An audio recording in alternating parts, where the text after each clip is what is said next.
This is April G with A Game Sports. I'm here to talk about who brought their A game this week and who didn't. Okay, let's start off by talking about the Milwaukee and Celtics series. We had Mr. Paul Pierce, aka The Truth. He stated that, this would be over in 4, I think. No, listen, I think it's over. This series is over. But he was wrong. It was over in 5, and they just lost. That's the difference. I really feel like the Greek Freak was hungry and ready to win. I think the main thing that we can learn from this is that Chris Paul is an idiot. And 2, we could also learn that Kyrie Irving is a Robin. He definitely needs a Batman. So go on, come home to LeBron. We need you. We could use you for real because our organization needs it. Back. We're disappointed in Paul Pierce for making the prediction. We're disappointed in Kyrie for not showing up. And we're disappointed in Brad Stevens because at this point, you had more talent this year and didn't go as far as you did last year. So you gotta learn how to coach those superstars too. You can't just, it's not a college team anymore. This is the NBA. And now we're on to the Toronto and Philly series, and they should be playing about right now. I'm not sure who's gonna win. We just do know that if Philly does not win this game, their coach is gonna have to find a new job. And it's a toss-up because is Toronto still the same Toronto that we know them to be, even though they have a new coach? I know they got Kawhi, but technically the 76ers is a better all-around team, on paper.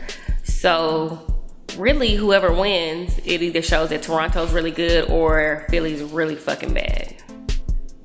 Along with the fact that Embiid has the immune system of like a 6-month-old baby. He's sick every day. He plays like half his games, but he talks more shit than anybody else, so it's kind of stupid. Oh yeah, but yeah, Brett Brown, your job is on the line tonight. No pressure, but it's a lot of pressure. No pressure, but it's a lot of pressure. So who Milwaukee playing, y'all? Toronto or Philly? I don't know. I'm kind of torn. I want Toronto to win, but I kind of want them to lose because I want Kawhi to leave. I really want him to leave. So really, you know what, Toronto, y'all should lose today. Yeah. The Drake curse should still go on because he's their ambassador. So they definitely should lose just because of that. So Houston took Golden State to 6 games. And, it could have went 7. KD goes down in game 5. So everybody's already oh, this is not over. This is going to 7. But I wasn't convinced because I know what Houston does every year. They are frauds. Mike D'Antoni is a fraud. James Harden is a fraud. Chris Paul is a fraud. Hell, Houston itself as a team is a fraud. So we fall for this shit every year. We get so excited. And I really think it's because fans are tired of seeing Golden State win. So I get it. You want whoever to beat them, but it won't be them. That's not it. They literally let Golden State go in there without KD, a 0-point first half from Steph, and they still got beat in an elimination game at home. I'm tired of you guys. I'm sick of this shit. Stop talking about it. And the thing that bothered me this week is with Steph. Everybody, I think sometimes Steph gets a lot of flack because he's mature. If he was petty, I think people would maybe like him more, but he's petty. He's not petty. He's like, okay, KD's the best player on my team. I know how to fall back. And he got to get it how he live, Kerr has even said, in the last game, Kerr had an interview and he was saying that Steph can frustrate you watching him play because he real careless with the ball. But then he'll do some amazing shit. So it's okay, it's cool. So that's kind of how Steph is. He's going to have them games where he's going to jack up some shots, but then he's going to hit 6 in a row on you. So it kind of makes it worth it. Sometimes I just hate how careless he is with the ball. It's almost like Steph always want to make the big play. He has to pass the ball behind his back. It's didn't coach teach you in elementary school, make the easy pass? Bounce past it. Just pass it. No, you want to make a under the leg pass, and I get it. And we want you to be on the top 10 plays on SportsCenter, but just make the easy pass. That's frustrating. That's the only thing I got to say about him. But, you know, everybody has stuff to say about Steph because of what his wife said on social media. So people are more worried about that than the basketball. It's kind of sad. You think that had any kind of effect on for him? I'm going to be honest with you. I don't. I think Steph is built for this shit. He been doing this. And his bitch been talking shit. She been on the internet talking. What if it didn't affect him? It affected the other niggas playing around. I feel like the only thing that I can say is maybe people could say something about it, like, yeah, your wife look pretty today. You know what I'm saying? Like on some like, you know, trying to get in his head. I think Steph still plays the nice guy role, but I really feel like he a beast. That's why he does what he does. You know, as soon as KD goes down, he shows up. He does everything he's supposed to do, and more. And then you saw last game, I was like, oh my God, he got 0 points. They finna eat him alive on social media. Like, okay, Ayesha, you know, it's your fault. And then he come back with 33 points in the half. So it's like, shut up. He loves his wife. That's just gonna ruin his mind. Also think because KD came over there, I think game 6 also makes people frustrated with Kevin Durant. It's like, hey, they didn't even need you, nigga. So I think it makes some people just not like you even more. They're like, why are you even over there? Portland came in and won game 7 in Denver. I'm proud of them boys.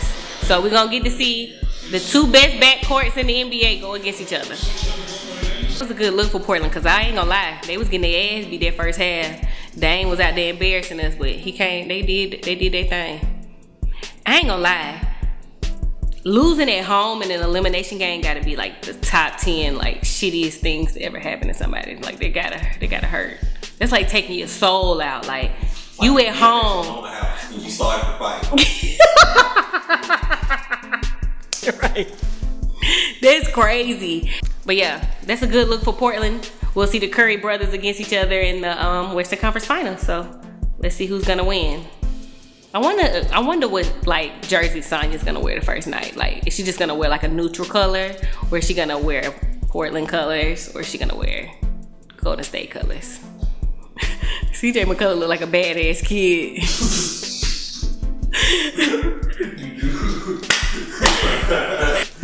But I'm gonna be honest with you, CJ and Dame have a better backcourt than Steph and Klay currently, only because CJ can create his own shots, and we all know Klay can't. And I hope Kevin Durant gets to come back and play, because if he doesn't, it's over for them. I'm sorry. What injury you said he had again? Calf injuries. A lot of and you know what? I had to talk about this too, because Reggie, I'm sorry, but I fucking hate Reggie Miller when he commentates on TNT games. I fucking hate it. And he always happens to be doing it every time I watch a game, for whatever reason. But as soon as KD went down, it was like, you know, that looks like he tore his, like, first off, you are not a doctor. And second off, you're just Reggie Miller, the no ring ass nigga that's on the TV talking shit, always talking shit. And it's like he comes and he brings the negative viewpoint of it. Like he'll say, yeah, cause that looks like a torn Achilles. They always say you feel like someone hit you and no one was hitting you. And it's like, he kept saying it over and over. And it's like, we get it. You want him to tear his Achilles so you can be right. But I don't think he was right. They said it was just a calf injury. And then, who was awesome this week? We're gonna say Steph was awesome this week.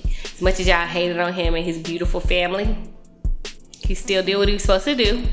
And he closed out Houston at their home and gave us 33 points and a half. So we'll say that Steph is who's awesome this week, and Kyrie is who's ass this week. So you know who got me fucked up this week? It's the Laker organization. I'm upset with everyone, including Jeannie, all the way down to LeBron. Okay, I'm just playing. LeBron didn't do nothing wrong this time. We're not gonna blame him this time. No, because everybody blames him for everything. This time it's not his fault, guys. Like, seriously, it's not his fault. It's definitely Jeannie's fault. I don't know what the Laker organization is doing at this point. I almost feel like they need to just sell it to someone else so they can run it. Because Jeannie's doing a terrible job. She's doing just like Jim. Like, her dad is really upset with them. I mean, I know he died, but he's rolling over his grave with what the fuck they're doing with his organization. The front office sucks. Like, LaMarcus Aldridge didn't want to come there. Paul George didn't want to come there. DeMar DeRozan didn't want to come there. I mean, let's just be real. Like, LA seems like a good place to live, and it's like legitimate people don't want to come. Something's not right. And people used to act like it was Kobe, and I'm like, no, it's the front office.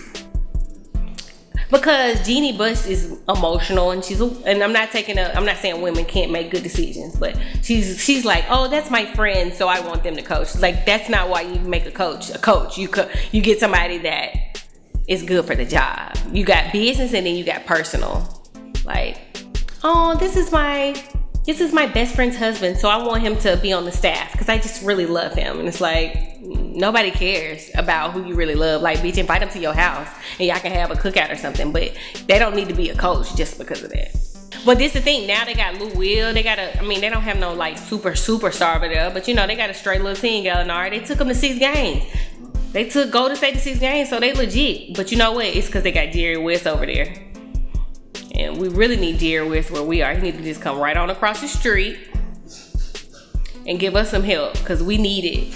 Because Jerry West is why KD went to Golden State. That's when he was working with Golden State still. If KD's not coming back, but they say Big Cuz is coming back. But if KD doesn't come back, I don't know if Golden State can win it all. Milwaukee probably has the best chance right about now. I said what I said, and you can feel how you want to feel about it. Again, my name is April G, and this is A Game Sports. See y'all next week.